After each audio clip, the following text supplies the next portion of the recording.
Hey, I'm Ben Silverio. And I'm Jenna Dalgety. And I'm Ansel Burch. And it's time to party! Thank you for joining us for our January coverage of Freejack. This episode was recorded on December 16th, 2022. We are not doctors. We don't give medical advice. Please drink responsibly. In a van down by the river. I do a terrible Farley impression. Yes, you do. By the way. Yeah, well, I mean... The cadence was right, at least. I think Andy can do a Farley. When we had Andy Huddle in here, we just had him do impression after impression. Who's we? Who's we in this scenario? You were egging him on just as much. I encouraged what was already happening. Which, granted, is my fault. Take accountability. That's right. right. I do own that. Party people, welcome back to Time to Party, the podcast where we spend our time talking about time.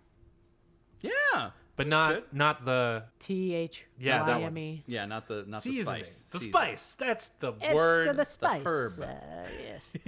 Because it's got an H in it. It's got bloody H in it. Wouldn't our podcast be very different if we talked about that time?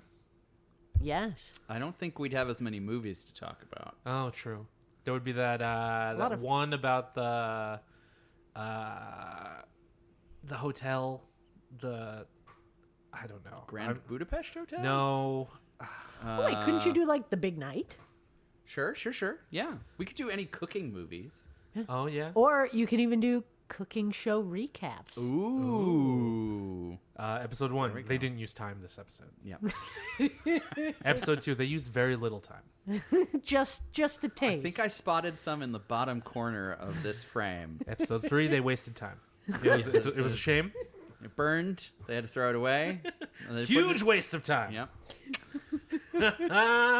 But since that's not the time we're talking about, I'm sorry, Ansel, to dash your dreams. Just a dash of time. Just a dash damn of it. time. That's the name of the show. Get out. All right. Well, I had a good run. Welcome to A Dash of Time. Wow.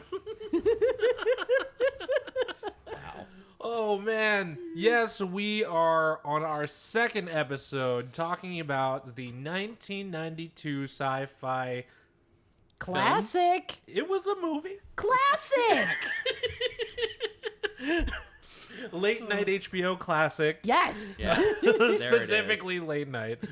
Freejack, starring Emilio Estevez, Mick Jagger, Rene Russo, Anthony Hopkins.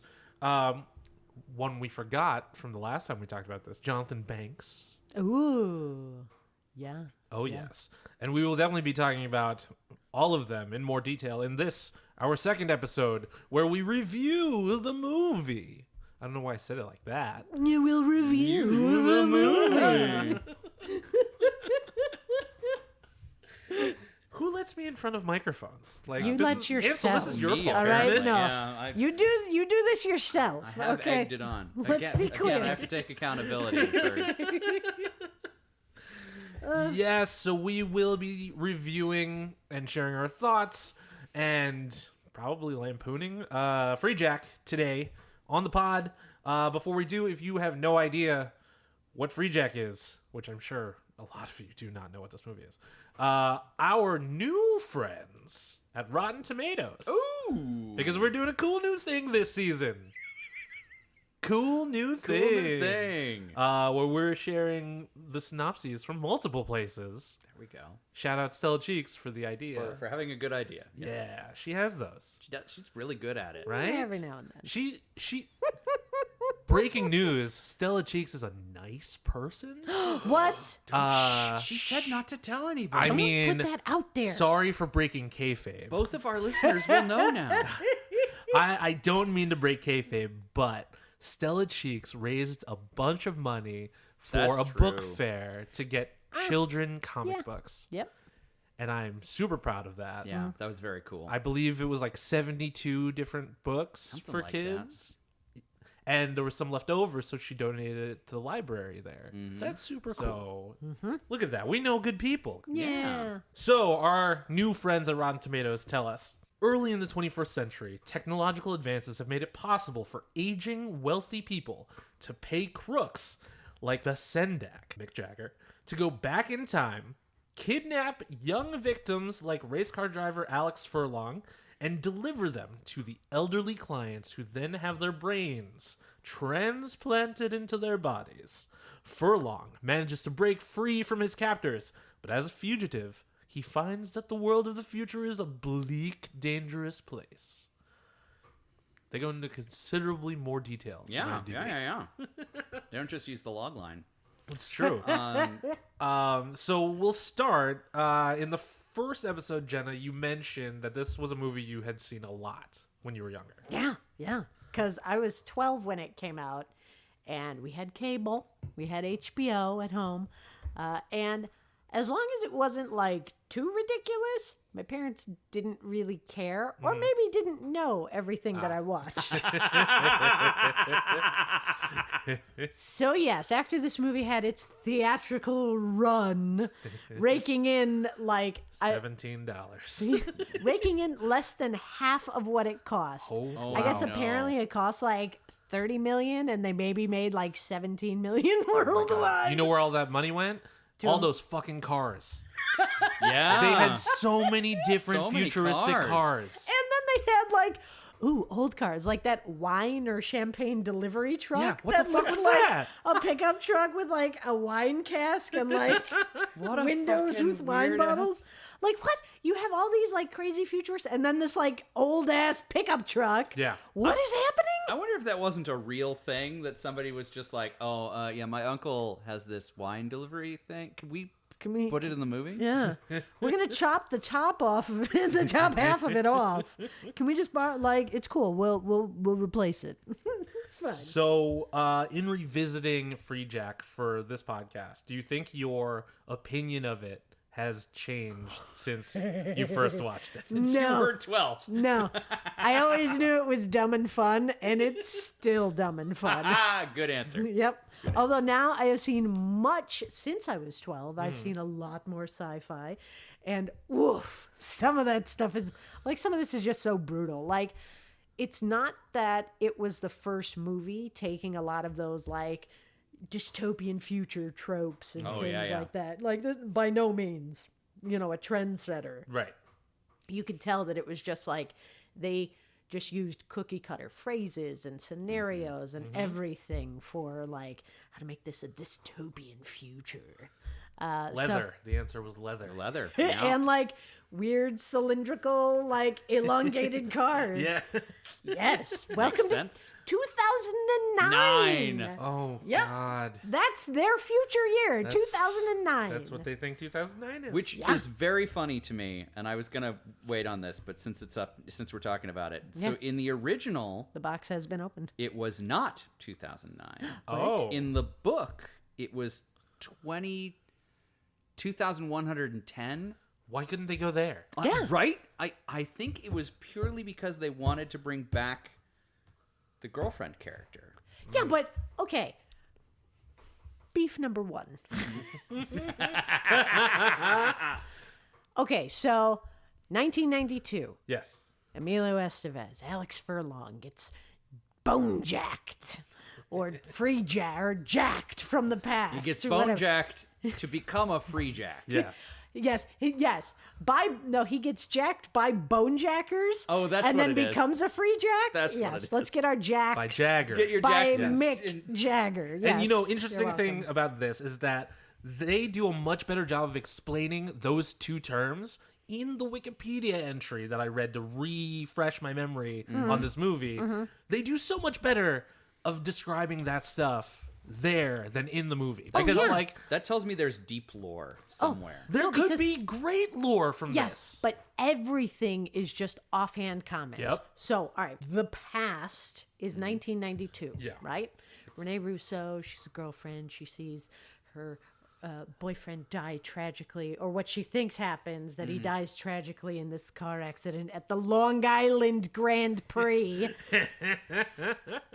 And so then fast forward to 2009, right? That's the dystopian future where he is jacked to Alex Furlong. So she looks the same. Absolutely.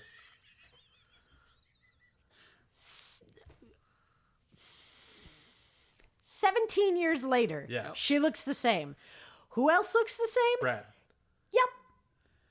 They all look like Yep. no change Nobody aged. whatsoever. Brad, the would we call him skeevy manager? Yes, that's an appropriate term. I mean, Paul Johansson, come on. Yeah. You love him. The people knocking, the people rocking, feeling hot, hot, hot. How could you not want this guy in your movie? Yeah. Come on. So, Gotta get that. but it's like they don't look any different. 17 years later, no different look. Okay. All right. Yeah, sure. Sure thing. I could maybe believe that with one character. Ooh, maybe they just aged well. But also, this is a They've society. got a lot of good moisturizing Yeah. in 2009. They kept up a good regimen. Yeah. Skincare regimen. But I mean, like, it's one thing if Julie didn't age because she works in an industry where she could probably afford to have some of the new technology of like age-defying creams and stuff and procedures where she has access to that. But Brad lives in the slums, you know, where dudes are bringing out shotguns and diners and shit. So he has to hide his real apartment behind a fake apartment so he doesn't get killed. Yep. You know, like he's the stress alone would age him. Something. Yes. think. Gray hair, Yeah. No. salt and pepper, Nope. like a beard. The easiest way to like age someone up in a movie is put a beard on them. That's right? true. Yeah. You know, it was very lazy. But like, Well, TVs were lower definition back then, so maybe they were like, no one's gonna notice. It's not going to show up. It'll be Yeah, fine. nobody's gonna watch this until it's on HBO anyway. Yeah, it's fine. Like me. You're welcome. But like, you're exactly right. Like, it's lazy. So much of it is lazy. So much of that movie, like any of the lore that you were alluding to, any of that are just offhand mentions. Yep. The 10-year depression. Yeah. That Anthony the McCandless character dies of virus strain 3. That's like unobtainium. I was know, just gonna like- say it was like unobtainium. But it's like, you're exactly right. It's like they're just offhand mentions. It's like, oh, well, I guess they explained what happened, like why it's a weird dystopian future. It was a 10-year depression. Like, what? And that's it. You hear it mentioned once. Yeah. The 10-year depression. And it's from a character that's basically a throwaway. Yeah. Also, Yeah. you know, and I was going to get to this later, but one of the things that really bothered me about the movie is that it tries to have these really big moments, these big emotional moments where it's supposed to connect to these characters, but it hasn't earned it. So they fall flat. You know, like the thing that I highlighted on this note was that scene where Rene Russo and Emilio Estevez, Emilio's trying to get some, and she's like, Alex, I'm a lot older now. No, you're not. First of all, Alex, do you really have time to be doing this right now? Because you're being chased by Mick Jagger and his bone jackers. Yes, like, his team of bone jackers. second, older people can still have sex if they want to. Don't let society shame you into thinking otherwise. Yeah. Third, the two of them together don't really feel like much of a thing after the opening scene, right? Like, it doesn't feel like they're a real couple. Because of that lack of chemistry later on in the movie, it doesn't earn those big moments, you know? Like, that one, the one at the end, like, where... the end. I have so many problems with the end. But we'll start with this chemistry thing. Start at the beginning, yeah. Yeah. So how do you feel about Rene Russo and Emilio Estevez as an on-screen couple? No, thank you. So, and this goes back to my comment in episode 1, that the only like actual moment where Emilio Estevez didn't feel like he was just walking through the movie and delivering lines for the sake of delivering lines, was when he and Rene Russo, like he had to wake up to go to his race that day, the big Two alarm race. clocks. Yeah, 2 alarm clocks. And like, you know, she's joking with him, and it's very like playful scene of like happy couple, da, da, da. Yes, young and in love. And then like 1991, by the way. oh yes, this was 1991. This was somehow set a year in the past from when it was released. Yes. So even worse, 18 years in the Yeah. future then. Damn it. But like Emilio Estevez, like they have a very fun and playful moment. Like she smacks him on the butt and they're laughing, and like actually seems like you get a genuine emotion from Emilio Estevez where he's like laughing and like he's there in the moment with Rene Russo. Other than that, the two of them couldn't have been like further apart in the movie if they tried. I mean, honestly, like I don't think Emilio Estevez ever in any movie I ever watched with Emilio Estevez came off as like a good romantic lead. Right. Which is too bad because, like, if they had made the movie that they started making, that was just like a movie about a race car driver who really loves his girlfriend and is trying to get that one last race. If they made Cars, but with Emilio Estevez and Rene Russo. If they Box office gold. Yes. but they'd have to call it Humans because they would still be people. That's the whole catch of the movie. Or is that Speed? He thinks he's the car. Oh God! Oh, that's terrifying. Oh, nightmare! Is that's the plot of Speed Racer though, isn't it? Is that Where the he plot? thinks he's the car? No. Where he, Which part? he wants to win the race for his dad's garage and to get the girl, right? I feel like it's more about the dad, but the girl being secondary. Yeah. Well, because the dad's important because then the brother is the whole thing. Oh yeah. It's been so long since I've seen Speed Yeah, Racer. wow. Cars is fresh. I think Speed Racer came out after Cars, my friend. Yeah, but Cars had three Wait a more minute. movies. Okay, wait a minute. The movie? The movie. Or the original anime? The anime Anime was predates great. significantly. Yes, I was going to say. The original anime, I don't think you could sum up the plot of in any number of sentences. Nope.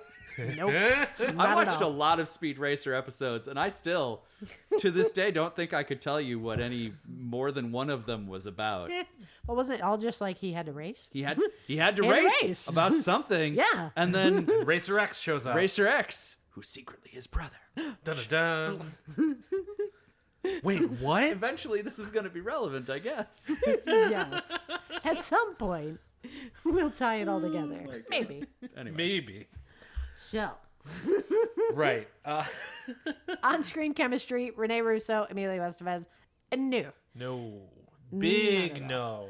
Which is a shame because Emilio in The Breakfast Club feels like, to a degree, he could have been a romantic lead when he was younger. Sure. You know, like, he probably even could have been considered for, like, a Back to the Future type franchise. You know, but, how old was he in 91? Or 92? Born in 62. Yeah. So he would have been 30. Yeah. 29 in 91. So, probably I mean, when they were filming. maybe in his 20s, you know, like, I mean, people loved him in The Outsiders, right? Like, but as a romantic lead here in something like this, like, outside of John Hughes, I don't know if, I don't know if I can name another good romantic Emilio Estevez endeavor. No. Even Mighty Ducks was kind of pushing it, you know, like when they would try to have a love interest with him, but like the real love is between Coach Bombay and hockey and the team. Well, and it's, I think, Young Guns. Young Guns You know, Guns they too. didn't yeah, care yeah. about him being a romantic Exactly. St. Elmo's Fire. lead. Repo Men. Repo Man. Yeah. I love St. Elmo's Fire, by the way.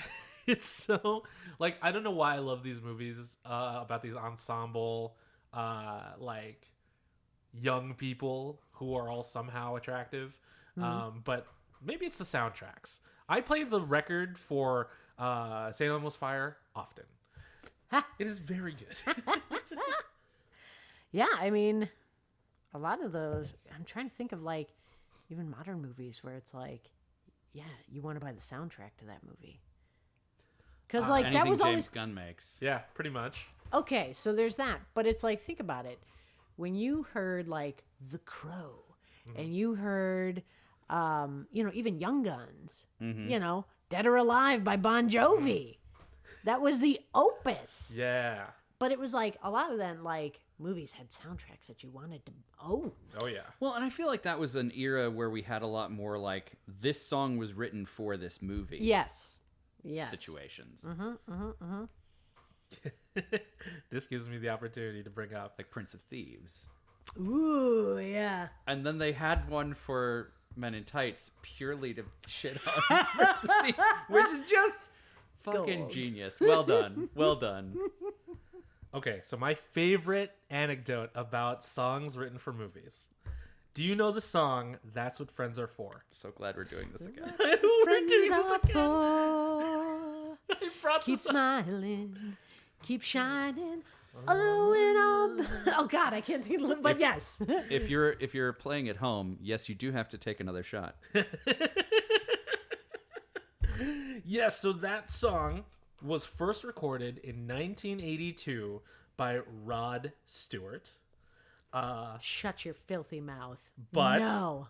but it was written by Burt Bacharach and Carol Bayer Sager Okay. for the movie Night Shift, a 1982 comedy directed by Ron Howard, starring, are you ready for this? Henry Winkler, Michael Keaton, and Shelley Long. Hold on. Okay, it's called Night Shift. All those people are in it. What do you think this movie's about? Working at a diner late. Oh, good guess. Good Oh, guess. okay. Give us okay. another guess. Oh God. Think like 180 from that. Working in a factory overnight. You're close. You're so kind All of. right. What is it? What is Yeah. it? No. Yeah. Michael Keaton and Henry Winkler work in a morgue. And Shelley Long is a sex worker. Okay. Sure. Oh my god. And they... They start They running a start- brothel out of the morgue. What the shit? Yeah. And That's What Friends Are For is the song that was written for this movie. Because you know what? We're gonna give you a safe place to work. That's Yeah, what friends exactly. are for. That's That is the literally plot what of the the plot movie of the is like- movie is. You need a safe place to like get phone calls. And When take Henry off- Winkler and Michael Keaton found out the way that Shelley Long was being treated and her friends and stuff like that, they were like, you need a safer place to do this. That's what friends are for. And apparently the morgue was the right answer. Yeah. We've got a place with a phone and a bunch of empty space, and No people one's who gonna won't give you bother any trouble. you. Yeah, it's quiet. Oh, Okay. Okay. It's climate controlled. it's true. Obviously, I've brought this up. How many times on this think this podcast is at this number point? 3. This is number 3. I think this is 3. I just love this fact so much.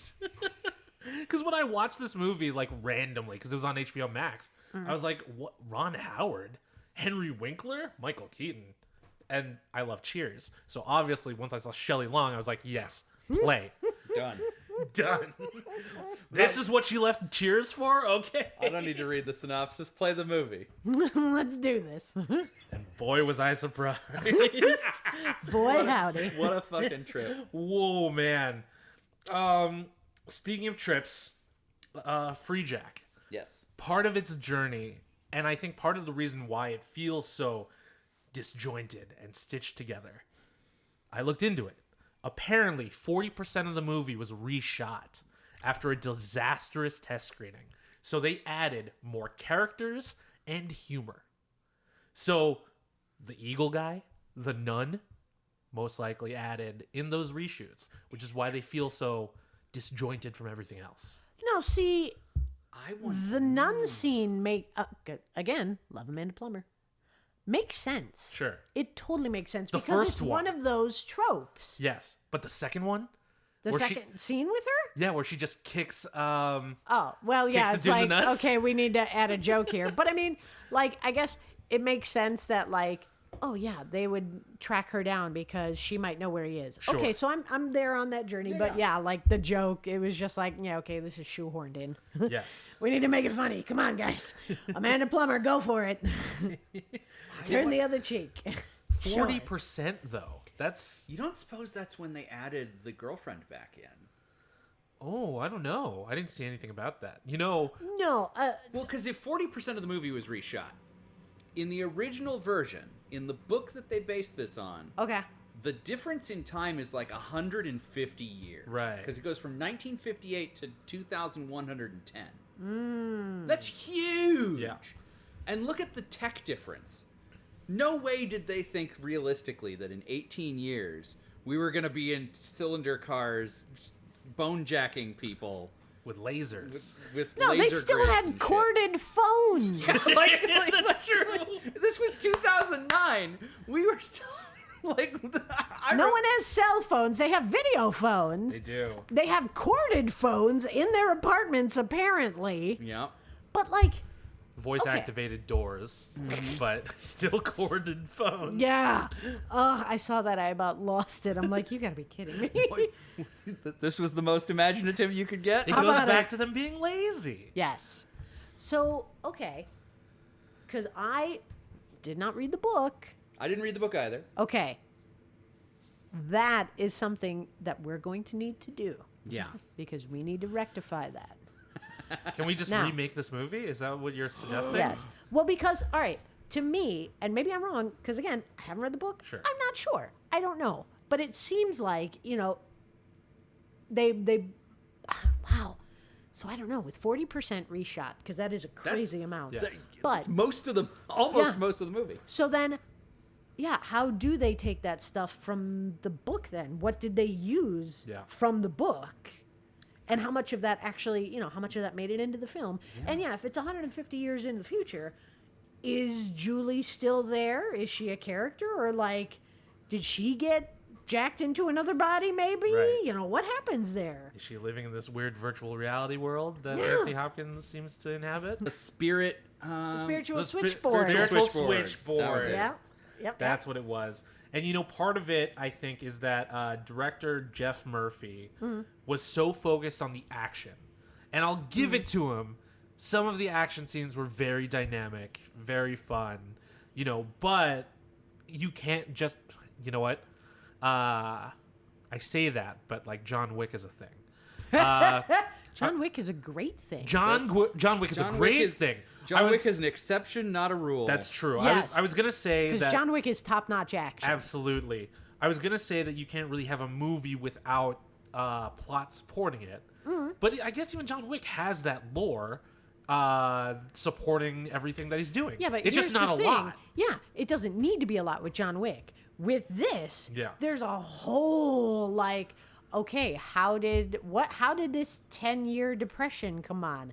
What was this virus stage 3 that had killed McCandless? What is this technology that can transfer your How did that come about? Who invented it? Who Right. founded it? There's like your it's- mind, like not your soul, but like a Mind, copy mind. of your mind. Yeah. How did any of this stuff come about? And like, yeah, okay. All right, the whole division, like there's no middle class. It's like, you know, the haves and the have-nots Right. and there's no one in between. Okay, cool. That was caused by that was a after effect of the 10-year depression. That's a huge societal change. Yes. What? Give us a little bit more. Flesh it out a little bit, guys. Mm-hmm. Come on. It's I mean, lazy is the word, right? Like, but interestingly enough, Jeff Murphy did not stay lazy for long because he went on to be the second unit director on Peter Jackson's Lord of the Rings trilogy. No. Yeah, I was super surprised to find that out. I'm like, you go, dude. All right, talk about a glow up. Yeah, like were he and PJ besties? What was going on here? I mean, they had to be good enough that he was on yeah. all three of them. Yeah. That's And crazy. only 7 years later, Right. when they started shooting, right? Oh shit, yeah. Yeah. Time, guys, time. I mean, Lord of the Rings, yeah, if you watch some of that stuff, it starts to then feel a little like the special effects aren't as great as some, you know, new movies, but still, like, Lord of the Rings stuff holds up fairly well. Absolutely. Well, so much of it was practical, and that Yeah, really that makes too. the difference. Yeah. Freejack, however. So wait, I gotta ask, why were people so obsessed with Fabergé eggs in the 90s? I remember them being a huge thing, like all over the place. They were And in a lot of things. They were in a lot of things, right? I'm not making that up. Had there been an incident with a Fabergé egg, maybe? Like, did somebody steal a Fabergé egg, and so in the zeitgeist, everybody was like, oh, well, that sounds like an expensive thing. Right? Like, I keep wanting to call him Professor Hickey, and that's not his name. Jonathan Banks. Mark Michelet. That's Professor Hickey is his character in Community. But yeah, Michelet has a desk full of Fabergé eggs that Mick Jagger just throws at him. Tosses him one and he breaks it in his hand. like a chump. Uh-huh. Oh my god, this also just made me think of Brad. Because he sounds like a stereotypical New Yorker that you'd find in like a Looney Tune cartoon. Hey, yeah, I'm walking here. Exactly. Yeah. Why, Brad? It Who was hurt Paul you? Johansson. Yeah. Like, that's really what that was. It was just That's Paul just I what mean, he sounds like. He couldn't really act anyways, so it was just him. That's he why got he's to there. be bombastic, and that way, I mean, that worked. He It did did that work. in like anything I saw him in. It was just that, which great. And his heel turn. Wow, what a jerk. In the diner. Yeah, but you know what? They bring it right off the bat. Like, not even 2 minutes after meeting him in the future, after Alex meets up with Brad in the future. Yes. You know, he's talking like, oh, you know, I have to see Julie. I have to see Julie. And you just see him like he's looking at, Brad is looking in a mirror with Alex Furlong behind him. And he just does this. He has that moment where he's looking down and then he looks up with those dead eyes. Like, you know, he's going to sell him out and collect a bounty for him, for Alex. But it's I like, mean, he insures all of his I racers. insure all my drivers. Yeah. We already kind of touched on this. What did Freejack get right about 2009? I mean, not much. Video calls were kind of becoming a thing. Yeah. Facial recognition, I think, is the biggest thing. Widespread drug use, but also it's more widespread because some of it's legal now. So. Yes. Oh, this one. 3D nudes. Leave it to the sex industry to be on the cutting edge. Yep. Absolutely. Absolutely. They're always the first and foremost. If anybody's God bless. gonna embrace it, yeah. God bless. I mean, remember when VR started to be a thing and immediately porn tried to figure out how to do it? Yeah. Duh. Yeah. There's really not much that it gets right. No. Ozone deterioration. Yes. Yeah. Mm-hmm. That is a big thing. I was trying to think what happened in 2009 that would have been like, oh yeah, Freejack. And not a ton came to mind. Those were mostly the things. Yeah. Because most of it is wrong. In 2009. Yeah, nothing of note happened. No. I mean, no, nothing of note. And also, it's just like, honestly, Freejack got most of it wrong. Yeah, absolutely. It would have made sense, you know, if it was 150 years in Yep. the future, some of that stuff. Yeah.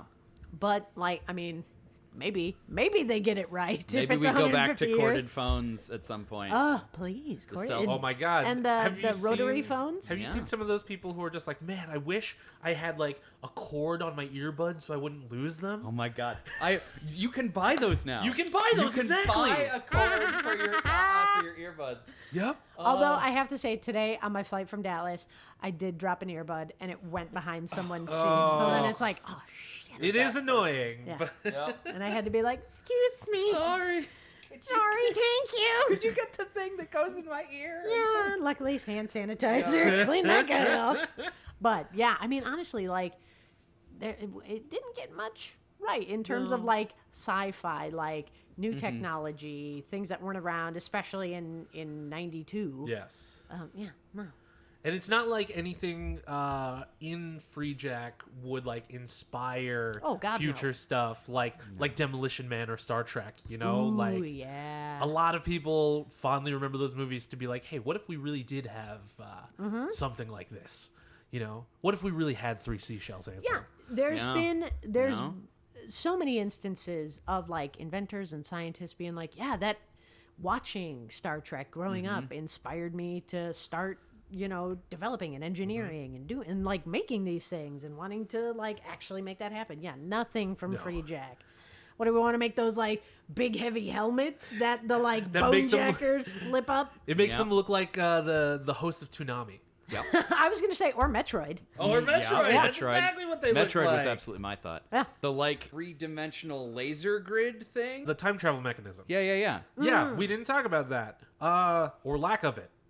Yes. It's just like it's Mick Jagger on a laptop being like back and to the left. Nope. Yep. Back. Nope. A little to bit the more. left. You're almost there. No. Got him. Get him. Get Yeah, him well, now. because the whole premise is that you have to grab someone like The right instant of their death. Yeah. no like a nanosecond before they're supposed to die. So you have to know exactly where they are in space and time at Yes. that exact moment. And as they said, it's easier to know with Alex Furlong because you saw Public record. Yeah, Yeah. and like there were so many camera angles of it, so people knew exactly like, oh man, his car like jumped, like his back tire got bumped, so it flipped up his car into the overpass right at this exact point at this exact second in time. So they can get that grid point that, okay, this is where we need to, I don't even know what the heck they did. Like focus a laser? What the hell they did they didn't do? explain any of it. No. Yeah, they just like had the grid come out that would then like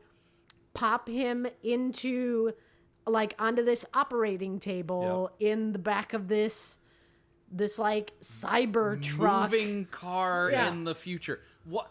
Why is this facility in a car? Why are they moving? Why? Because they're in the Because like they're being no chased man's by zone. guys. But Yeah. why are you being chased by guys? Yeah, because of the 10-year depression.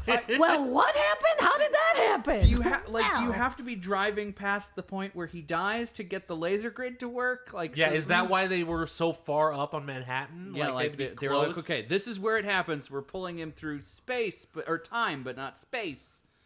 Maybe, they But never also, say that. if they're grabbing him at the nanosecond before impact, wouldn't he be fine? Like, why is he like knocked out on the I table? I'm guessing being Is he- sucked Because of the through time yeah, travel? disjointed. All right, I Yeah, guess. Of course, disjointed by time travel. Why not? Duh.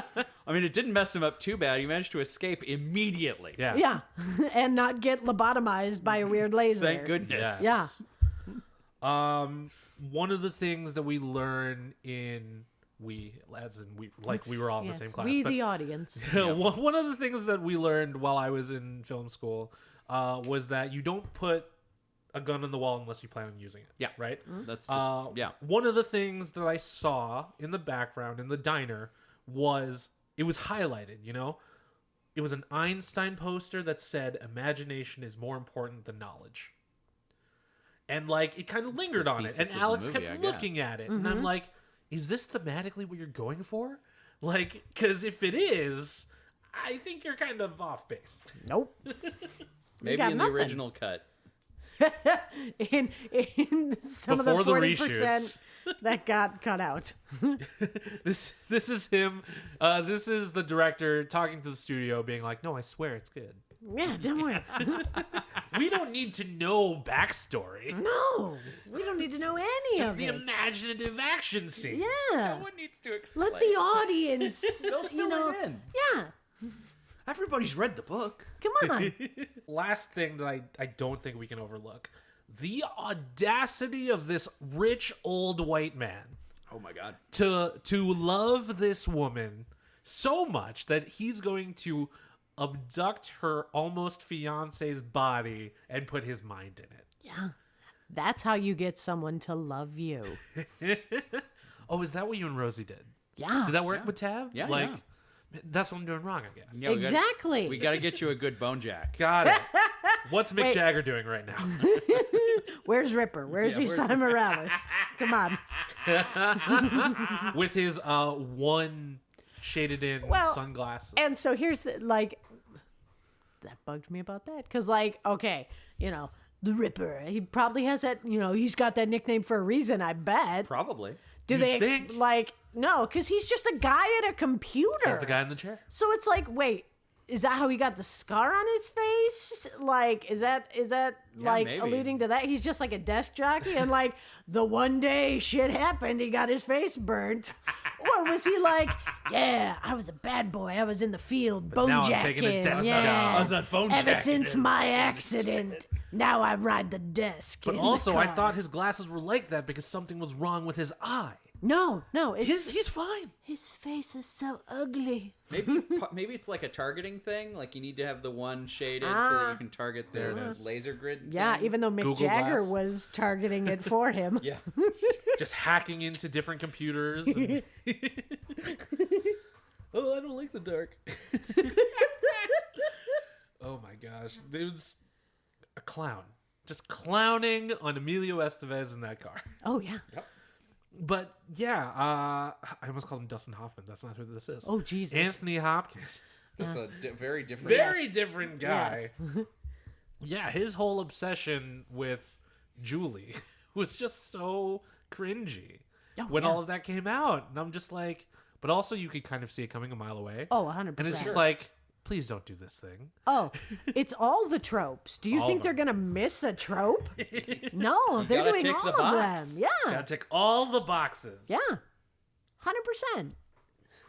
All right, after all of this, friends, do you think Freejack is worth your time? Absolutely. Oh? Yeah. Yeah, it was fun. Yeah.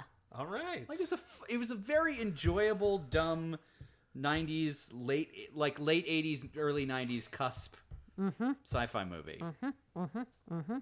It's certainly no Demolition Man. No. No. A few things are. Few Yes. things are. Why can't they reboot Demolition Man? Doesn't need it. Why mess with Not well, a lot of reboot, things but that they like- reboot don't need it. True. But That's yes. Freejack is ripe for the picking. For a, Freejack Yeah. could do a reboot. That would be fine. We should reboot actually, yeah. We could do a better job rebooting that. call With, Emilio like- real quick. Yeah. We'll do a little bit of exposition and job done. Exactly. Dear Rene Russo, have we got an idea? You busy? Hey Ray, what you doing? Oh my god. We'd only have to shoot the rest of the movie. You could keep the beginning. Oh, that's true because they're already.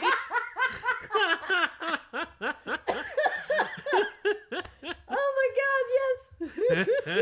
The age makeup has been done by Like- real time. Don't worry, we're gonna keep all the first scenes. You know that first We're- bit that yeah. was really good? Yeah, we're keeping that. Yeah. That stays. We're just doing new stuff.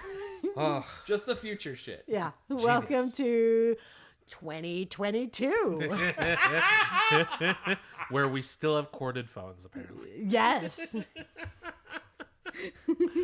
Oh my God. There was one other thing that I forgot to mention. When Anthony Hopkins was having Alex type in that number to stall him, and then at the end, when God, I was gonna call him Hickey again. Oh no, Vasendek. No. The Michelet. Michelet. When Michelet was like, "What's his personal ID number?" Why didn't he just give the number that Anthony Hopkins was giving him? That could have been his number, and it could have been oh. No, and see, it made sense that okay, he was trying to have him put in his personal ID number so he could have his brain in him. Right. That's how you do it. You have to use that's how you imprint. That's how you tell the spiritual switchboard, I want to imprint this person's mind on this person. Okay, cool. Sure, I'll make that leap. None of it's explained. Yeah, no. But it makes sense. Somehow that, yeah. But Emilio gives Whatever a the different robot number, is. right? Well, okay, well, hey, now let the audience fill in the gaps here, Ben. So what if Emilio, he just went, there was an explosion and his mind was being how could he possibly remember all the numbers from what he was having to type in? he did it twice. Yes. But heel turn. So non-heel turn. Well, was it really because... It was would it be a fake turn? So, for Vasendak. Right. Okay, so through the movie, you always get the idea that, while Vasendak is intimidating, okay, Sure. That's yeah, what we're going I guess that's he's supposed to be. Sure, Mick Jagger. Yep. So you get you always get the impression that it's all right, maybe he's not really a bad guy. He has a code. Yeah, exactly. He's got his Jagger code that he lives by. Mick Jagger. So, okay. But yeah, so it wasn't super surprising when he was just yeah, fuck this Michelet guy. I don't care. Shoot him in the head. Go for it. Less for me to worry about. This is great. Not super surprising.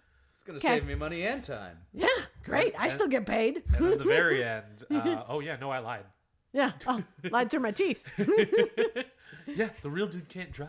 The whole time. You're going to have to train him better.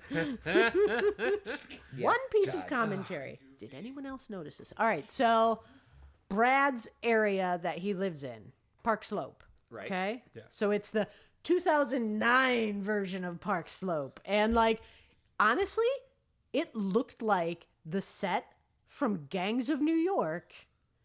Oh. Except with just more like neon signs and Uzis and motorcycles. It really did. It really did. I could see that.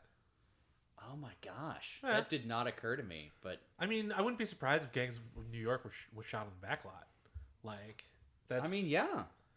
That's totally a backlot like scenario. I don't know. A lot of Gangs of New York was extra like scaffoldy. Oh, true. But it's the future. Future. Gangs of New York was a full 10 years later. Wow. Yeah, I was going to say, I'm like, that was not around the same time. No, but I mean, like, a lot of those sets, last. Oh like, yeah, they just like But the Back honestly, to the Future like, set. the shape of the street Sure. and like, here's a hovel, like, here's, a shanty. Okay. It looked like I'm like, Jesus Christ, this is like Gangs of New York. I would bet you that you're right, and you're right, that it's a backlot set of a New York street. And they just went, okay, well, we got to put up dystopia on this. And they just like cover it with dystopia. And Weird then they take neon all that boobies. shit off. Yeah. And weird neon boobies. And then they take that shit off for whatever the next thing that happens in New York is. And I wonder where those weird neon boobies are now. In Emilio Estevez's garage. And honestly, like, this movie with all of the, like, it's got those car explosions. Love it. I always love those. Where, Those like, are fun. just the most inane thing happens to a car. Like, it runs into a wall and then, like, it it blows up. explodes. Yeah. Or, like, they fire a bullet at it and the whole thing explodes. Numerous moments of those. I'm always a fan of those. One of the things that I caught audibly was when a pedestrian was screaming. Oh, that. Wah! Yeah, Yep. I feel good. Wow. It sounds like they just took Yeah. the sound bites Some from that James song. Brown. Yeah, Yep. exactly. maybe they did. Maybe they did. Yep. Because they couldn't afford the ADR. You're not going to get that rando in for ADR. No. So James Brown it is. Hit him with the James Brown. You still got that on the soundboard, right? Yeah. We got that. The spiritual. Spiritual switchboard. Yeah. Yes. That's what we're calling soundboards. Looks like, Spiritual switchboard. what is that, Jax? That game Jax? The, like, That's another thing. Everything looks like Jack's. Free Jack. Like, whoa. whoa. Whoa, Ben. You just blew my mind. Right? Freejack. The spiritual switchboard connector looks like an actual jack. On my notes. Oh, Free Jack. Like Jack's. Literally wrote it on the top of my page. Maybe that was part of the comedy edit. Yeah, probably. You know, it's really going to pop him in the third act. Although I do have to say, as a kid, when I watched this movie, I was obsessed with Mick Jagger's gun with like the long white barrel at the top. Okay. I don't know what that piece added to the gun. Like if it was supposed to be like sight or something? like a scope or a sight or something. But I was always just like, oh, That's where the darts come out of. yes. I'm like, ooh, that's what guns will look like in the future. Yeah. I'm like, I have no idea what that's for, but it doesn't matter. It looks cool. One of the things I didn't note earlier was that in the Wikipedia entry, which explained this movie a lot better than the movie did, it mentioned that Freejacks are considered less than human under the law, Yes. which was a point that was barely brushed on in the actual movie. I felt like they didn't really explain why people were like, "Oh, you're a Freejack." I just thought it was simply like, oh, someone's going to be looking for you. I don't want to be an accomplice to Yeah. this and get shot. Apparently, there was honestly, more like, to that. Yeah, I didn't get that at all. But I mean, okay, let the audience go there. Sure, they'll fill in the blanks. Figure it out. What? No, because like, yeah, it made sense where it's like, okay, you know, they're dangerous. We don't want to be around because bad guys will show up looking for them, and I might get shot. Yep. Okay, but like less than human. Yeah. I couldn't see that at all. Because they're property. Especially when Because like they're property. okay, He's- okay. They're merchandise. He refers to him as like, what is it, $7 million worth of merchandise or something? Yeah. But then like He better not swallow any of that. even the so when he's interviewed in the bar Yeah. and they're like, you know, he mentions that like, you know, yeah, like I ended up here and like she like, oh, he's a Freejack. And she gets all excited, like the interviewer. She gets all excited and is like, okay, yes, we're here with this Freejack. You know, we've got an exclusive interview, blah, blah, blah. I mean, like, she's very excited. Yeah. So that, to me, doesn't read as like, ooh, they're less than human at all. Yeah. It's real weird. It reinforces my initial belief of like, oh, someone's going to be looking for this. Yes! Freejack Bone I love it. Oh my God. Yes. The Is that on Bonejacker Etsy? gun is available on eBay. Oh, eBay. For, Yes. For $975. Was it the actual one they used on set? Apparently, it's a stunt original prop. No. Oh. I mean, that's pretty cool. I tried to find out where the neon boobs ended up, and That's where you ended up. that web search did not turn up what I was hoping for. Or did it? Or did it? Turns out you can buy neon boobs on Etsy. Oh, of course you can. Because of course. 100%. Yeah. I'm sure you could you could source that out in the Chicago community as well. Easily. Oh, 100%. I know 2 places that make neon signs that I'm sure would make a replica of the neon tits. Whoa! And then put them outside a There doorway. you go. Just one step closer to making Freejack real. Yeah, but we're already 13 We're years well too late. past, yeah. Or Time 90 machine. years too early. We're ahead of the curve. Yeah. We're ahead of the book.